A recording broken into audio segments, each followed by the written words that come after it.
오는 13일부터 전국 보건의료산업노조가 무기한 총파업을 예고한 가운데 지역병원 10여 곳도 파업에 동참할 전망입니다. 그런데 파업 찬반 여부를 떠나 파업에 따른 불편함을 이야기하는 기사는 많지만 정작 파업의 이유에는 관심이 없는 경우가 대부분인데요. 왜 파업을 하는지 김성국 기자가 직접 이야기 들어봤습니다. 간호사가 병실을 돌면서 환자들의 상태를 살핍니다.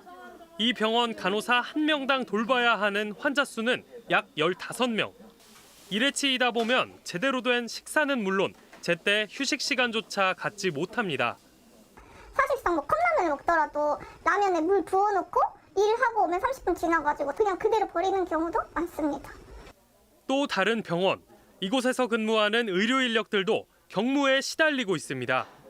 이곳은 간호사뿐 아니라 방사선사 인력도 부족해 최소 2명이 할 일을 혼자 하는 경우가 일상입니다. 한 명은 검사를 이거 눌러주시고 한 명은 잡고 해야 되는데 그 인력이 안 되다 보니까 이걸 끌고 와서 잡고 찍는 거예요. 그러면은 저도 이제 피폭을 당하고. 국내 의료법에는 간호사가 돌보는 적정 환자 수에 대한 기준이 없습니다. 환자 모두가 수준 높은 의료 서비스를 받고 싶은 것처럼 수요자들의 눈높이는 갈수록 높아지고 있지만 이를 보장할 근본적인 기준조차 없는 겁니다. 이런 가운데 전국 보건의료산업노조는 오는 13일부터 인력 확충과 근로 개선 등을 요구하는 전국 총파업을 예고했습니다. 이번 파업에는 지역에서도 주요 대학 병원과 의료원, 혈액원 등 10여 곳 넘게 동참합니다. 오는 13일부터 대전, 세종, 충남에서 파업에 참여하는 보건의료 노조원만 5천여 명으로 추산됩니다.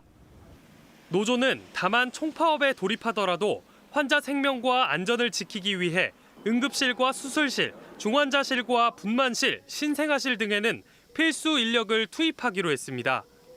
또 의료기관 내 발생할 수 있는 응급 상황에 대비해 응급 대기반을 구성 가동하기로 방침을 정했습니다.